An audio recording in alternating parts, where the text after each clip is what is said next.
শহরের কোলাহলে এক ধনী ব্যক্তি আর এক ভিখারিনীর সামনে এসে দাঁড়াতেই উৎসুক মানুষের ভিড় জমে ওঠে। চারপাশের মানুষের চোখে মুখে তখন কৌতূহল আর সমালোচনার মিশ্রণ। বাতাসে ভাসছে চাপা গুঞ্জন। লোকটি তাকে হোটেলে যাওয়ার বিনিময়ে টাকার প্রস্তাব দিলে ভিখারিনীর মুখে ভয় আর অদ্ভুত এক কৌতূহল ফুটে ওঠে। বিহারের এক ধুলোমাখা রাস্তায় ক্লান্ত অসহায় সেই নারী একাই বসেছিল, পথচারীদের মুখে খুঁজছিল একটু সাহায্য। একটু খাবার আর জলের জন্য সে হাত বাড়ালেও কেউ পয়সা ছুঁড়ে দিচ্ছিল, আর বেশিরভাগই মুখ ফিরিয়ে চলে যাচ্ছিল। ঠিক তখনই গাড়ি থেকে নামল পরিপাটি পোশাকের এক ব্যক্তি, যার মুখে অহংকার নয়, ছিল এক অদ্ভুত প্রশান্তি। এই অদ্ভুত দৃশ্য দেখে চারপাশের ভিড়টা যেন হঠাৎ করেই থমকে গিয়েছিল। সময়ও যেন স্তব্ধ হয়ে গিয়েছিল কিছুক্ষণের জন্য। লোকটি তার কাছে গিয়ে নিচু গলায় কিছু বলতেই তার মুখের ভয়টা ধীরে ধীরে এক অদ্ভুত কৌতূহলে বদলে গেল। এই দেখে জনতার মধ্যে আবার গুঞ্জন শুরু হল। কারো চোখে করুণা তো কারো চোখে ছিল লজ্জার ছাপ। ভিখারিনীর চোখে শুধু ভয় নয়, ছিল এক অচেনা আকর্ষণ, আর লোকটির চোখে লোভ নয়, ছিল গভীর বিষাদ আর এক খোঁজ। নারীটি কাপা কাপা হাতে তার নোংরা কাপড় ঠিক করে ধীরে ধীরে উঠে দাঁড়াল এবং লোকটির চোখে চোখ রাখল। জনতার কৌতূহলী দৃষ্টি এড়িয়ে সে গাড়িতে উঠে বসতেই গাড়িটা ধীরে ধীরে সেই কোলাহল ছেড়ে বেরিয়ে গেল।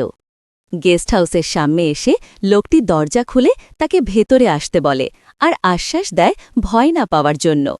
তার বুকটা ভয়ে কাঁপলেও লোকটির প্রতি এক নতুন বিশ্বাস জন্মাচ্ছিল, তাই সে চুপচাপ তাকে অনুসরণ করল।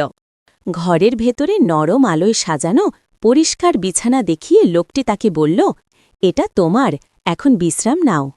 লোকটি তাকে বোঝায় যে তার উদ্দেশ্য খারাপ নয়, আর সব কথা সে সকালেই খুলে বলবে। পরের দিন সকালে নরম রোদ যখন ঘরে এসে পড়ল, সে দেখল দরজার বাইরে তার জন্য সকালের খাবার রাখা আছে। কিছুক্ষণ পর লোকটি ঘরে এসে তার সামনে বসল। দুজনের মধ্যে তখন এক শান্ত ও সম্মানজনক পরিবেশ। লোকটি তাকে তার জীবনের সত্যি গল্পটা বলতে বলে, কারণ তার গল্পেই হয়তো লুকিয়ে আছে লোকটির নিজের কিছু প্রশ্নের উত্তর। এক গভীর নিঃশ্বাস নিয়ে নারীটি তার কষ্টের অতীত বলতে শুরু করে। তার মুখে তখন দুঃখ আর মুক্তির এক মিশ্র অনুভূতি। লোকটি এক মনে তার সব কথা শুনছিল, আর সহানুভূতির অশ্রুতে তার চোখ দুটো ভিজে উঠছিল।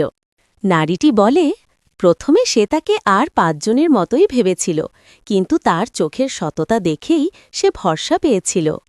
পরের দিন লোকটি তাকে একটা ছোট কিন্তু পরিচ্ছন্ন রেস্তোরাঁর সামনে নিয়ে আসে। ভেতরে মালিকের সাথে কথা বলে লোকটি তার জন্য একটা কাজের ব্যবস্থা করে দেয়। মালিকও বেশ সহানুভূতিশীল ছিলেন। লোকটি তাকে বলে, আজ থেকে তোমার জীবনের এক নতুন অধ্যায় শুরু হল, যেখানে পরিশ্রম করে সম্মানের সাথে বাঁচতে হবে। নারীটি সেদিন থেকেই রান্নাঘরে বাসন মাজার কাজ শুরু করে। তার প্রতিটি কাজে ছিল একাগ্রতা আর মনোযোগ। দিনের পর দিন সে কঠোর পরিশ্রম করে আর নতুন কাজ শেখে। ভিক্ষা নয়, নিজের চেষ্টায় জীবন গড়তে শুরু করে। ২ দিন পর লোকটি এসে তার খোঁজ নিত আর উৎসাহ দিত, আর নারীটি কৃতজ্ঞতার চোখে তার দিকে তাকিয়ে থাকত।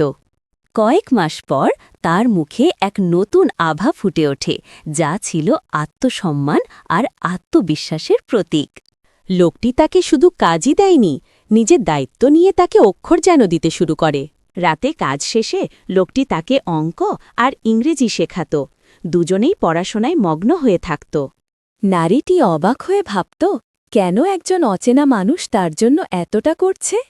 ৬ মাস পর সেই নারী পুরোপুরি আত্মবিশ্বাসী হয়ে ওঠে। তার চলার ভঙ্গিতেই ছিল দৃঢ়তা আর আত্মমর্যাদা। লোকটি তাকে ১ লক্ষ টাকা দিয়ে বলে, এটা কোনো দান নয়, এটা তোমার পরিশ্রম আর আত্মবিশ্বাসের ওপর আমার বিনিয়োগ।